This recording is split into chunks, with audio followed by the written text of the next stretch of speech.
నిజంగా ఏ స్థాయిలోకి చంద్రబాబు నాయుడు దిగజారిపోయినాడు అని చెప్పడానికి వెన్నుపోటు పార్టీ నాయకుడు కుట్రలు చేసి వెన్నుపోటు పార్టీ పాలనలో ఏ రకంగా వ్యవస్థలు ఉన్నాయని చెప్పడానికి నిదర్శనం. ఇది చేసి ఎమ్మెల్యే మీద ఎస్సీ ఎస్టీ కేసు, ఇది రెండో కేసు. ఎమ్మెల్యే మీద పెట్టిన ఇది రెండో కేసు, రెండో అక్రమ కేసు.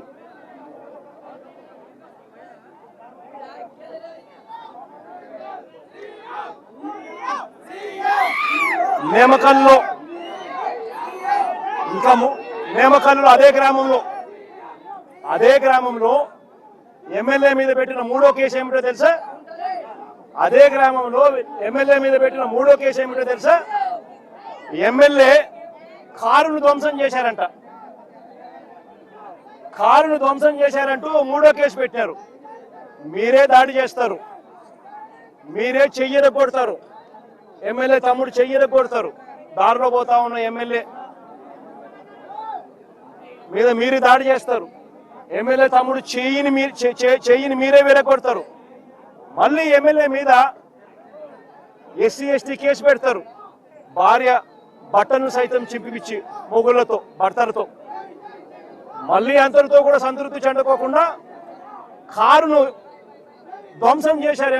ఎమ్మెల్యే కారును ధ్వంసం చేశాడంటూ, వాళ్ళ కారుని ఎమ్మెల్యే ధ్వంసం చేశాడంటూ మళ్ళీ ఎమ్మెల్యే మీద మూడో కేసు. నేను అడుగుతా ఉన్నా, ఇలాంటి అక్రమ కేసులు ఈ మాదిరిగా ప్రజాస్వామ్యంలో పెడతా పోతే ప్రజాస్వామ్యం బతుకుతుందా అనేది ఆలోచన చేయమని చెప్పి ప్రతి ఒక్కరితో కూడా నేను అడుగుతా ఉన్నా. ఇది జరిగిన తర్వాత ఇంకా ఆశ్చర్యం ఏమిటో తెలుసా? ఇది జరిగిన తర్వాత ఎమ్మెల్యే గిరిని ఎవరినైతే కారులో ఎక్కించుకొని ఉన్నాడో ఆ గిరిని తీసుకొని ఎమ్మెల్యే తమ్ముడు ఎవరైతే ఉన్నాడో శ్రీరాములు ఎవరైతే ఉన్నాడో తమ్ముడిని తీసుకొని పోలీస్ స్టేషన్కి వెళ్ళి ఇవన్నీ చూపించి కేసు కట్టండి అయ్యా అంటే పోలీసులు కనీసం కంప్లైంట్ కూడా తీసుకోలేదు. పోలీసులు కనీసము కంప్లైంట్ కూడా తీసుకోలేదు.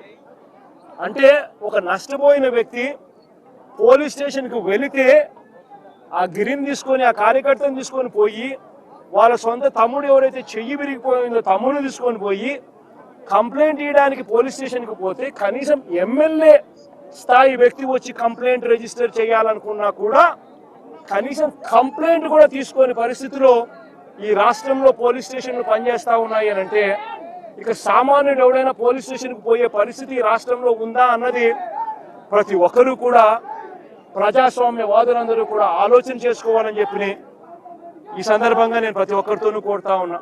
ఇది నాలుగవ తప్పిదం.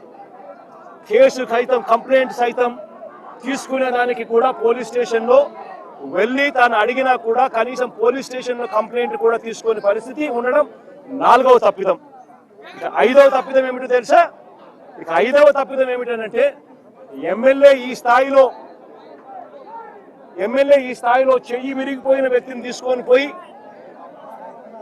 గిరిని తీసుకొని పోయి ఆ వీడియో ఫోటోలు సైతం ప్రొడ్యూస్ చేసిన కంప్లైంట్ తీసుకోకపోవడం ఒక తప్పు అయితే, రెండో తప్పు ఏమిటో తెలుసా? ఎమ్మెల్యే మీద రివర్స్ కేసులు. ఐదవ తప్పిదం ఇది.